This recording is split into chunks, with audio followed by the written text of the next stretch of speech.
கர்த்தருடைய பரிசுத்த நாமத்துக்கு மகிமை உண்டாவதாக. இன்றைய நம்பிக்கையின் விதைகளூடாக உங்களை சந்திப்பதில் மகிழ்ச்சி அடைகிறோம். ரோமர் 8ஆம் அதிகாரம் 14ஆம் வசனத்திலே, மேலும் எவர்கள் தேவனுடைய ஆவியினாலே நடத்தப்படுகிறார்களோ அவர்கள் தேவனுடைய புத்திரனாய் இருக்கிறார்கள் என்று வேதம் சொல்லுகிறது. பிரியமானவர்களே, இந்த சத்தியத்திலே நாங்கள் பார்க்கிறோம், யாரெல்லாம் தேவனுடையவர்களோ அவர்கள் தேவனுடைய சத்தத்துக்கு செவி கொடுத்து பரிசுத்த ஆவியின் நடத்துதலுக்கு தங்களை ஒப்புக் கொடுக்கிறார்கள் என்று. பிரியமானவர்களே, நம்முடைய சரீரத்துக்கு சில விசேஷத்துவங்கள் உண்டு. அதுதான் ஒரு சில ஒளி அலைகளை உள்வாங்குகிறது, அதை வெளிப்படுத்துகிற விதமாக சரீரம் வடிவமைக்கப்பட்டிருக்கிறது கர்த்தராலே. உதாரணத்துக்கு நீங்க பாத்தீங்கன்னா, நாங்க ஹாஸ்பிட்டலுக்கு போகும்பொழுது ஒரு சில வியாதிகளுக்கு எம்ஆர்ஐ ஸ்கேன் எடுக்கணும்னு சொல்லுவாங்க. இந்த ஸ்கேனுக்கு தீவிரமான காந்த புலன்கள், அதாவது ஸ்ட்ராங் மேக்னெட்டிக் ஃபீல்ட்ஸ், அதே போல ரேடியோ அலைகள், ரேடியோ வேவ்ஸ் சொல்லுவாங்க. கடைசியாக கம்ப்யூட்டரை பயன்படுத்தி அதை உருவகப்படுத்துவாங்க. இந்த செயல்முறை எப்படி நம்முடைய சரீரத்துக்குள்ள போகுதுன்னா, நம்முடைய சரீரத்துல சில ஹைட்ரஜன் அணுக்கள் அந்த காந்த புலத்துல ஒரு சீராக சுழறுகிற தன்மையுடையதான்.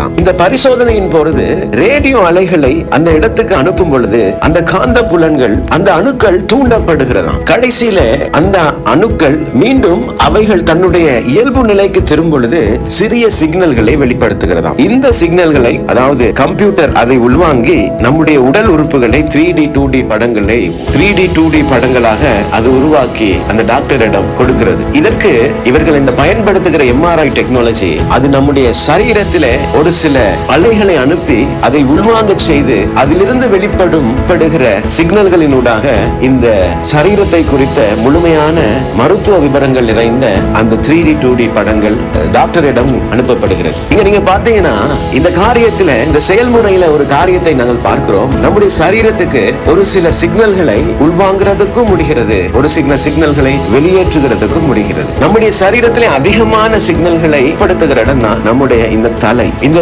தலையில தான் நம்முடைய மூளை இருக்கிறது என்று நாங்கள் சொல்லுகிறோம். இந்த மூளை அதிகமான பிரெயின் வேவ்ஸை வெளியேற்றி உள்வாங்குகிறது என்று நாங்கள் பார்க்கிறோம். இது ஒரு உலக பிரகாரமான வெளிப்பாடு. பிரியமானவர், இந்த நிலைகளை குறித்து ஆண்டவர் வேதத்தில் சில காரியங்களை நமக்கு வெளிப்படுத்துகிறார். 1 நாளாகமம் 21ஆவது அதிகாரம் 1வது வசனத்திலே, சாத்தான் இஸ்ரவேலுக்கு விரோதமாக எழும்பி இஸ்ரவேலை தொகையிடுகிறதுக்கு தாவீதை ஏவி விட்டது என்று வசனம் சொல்லுகிறது. இந்த இடத்துல தாவீது சாத்தானோடு பேசவில்லை. ஆமென். தாவீதுக்குள்ள இருந்து ஒரு உணர்வு உள்வாங்கப்பட்டது.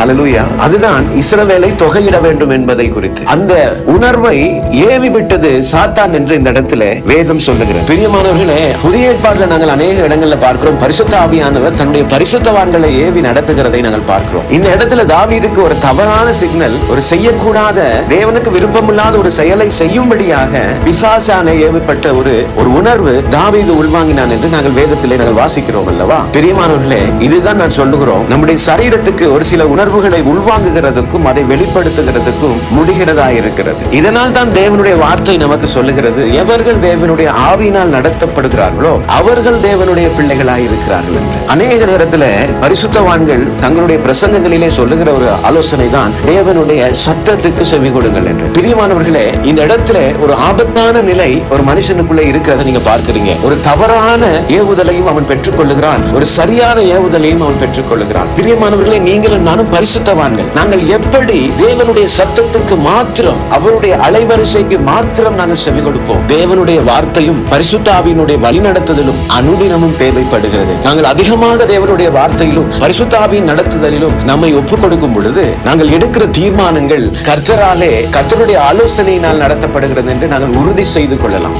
பிரியமானவர்களே, யோவான் 10:27, என் ஆடுகள் என் சத்தத்துக்கு செவி கொடுக்கிறது, நான் அவைகளை அறிந்திருக்கிறேன், அவைகள் எனக்கு பின் செல்லுகிறது, நான் அவைகளுக்கு நித்திய ஜீவனை கொடுக்கிறேன், அவைகள் ஒரு காலம் கெட்டு போவதில்லை, ஒருவனும் அவைகளை என் கையில் இருந்து பறித்துக் கொள்வதும் இல்லை என்று ஆண்டவர் சொல்லுகிறதை நாங்கள் பார்க்கிறோம். பிரியமானவர்களே, நாங்கள் இந்த நாளில் எங்களை அர்ப்பணிப்போம் தேவனுடைய வார்த்தைக்கும் பரிசுத்த ஆவியானுடைய நடத்துதலுக்கும். கர்த்தர் தாமே இந்த வசனங்களோடாக உங்களை ஆசீர்வதித்திருப்பார் என்று நான் விசுவாசிக்கிறேன். பைபிள் மரத்தின் வேத தியான பகுதியோடு இணைந்து கர்த்தருடைய ஆசீர்வாதத்தை பெற்றுக் கொள்வோம். God bless you.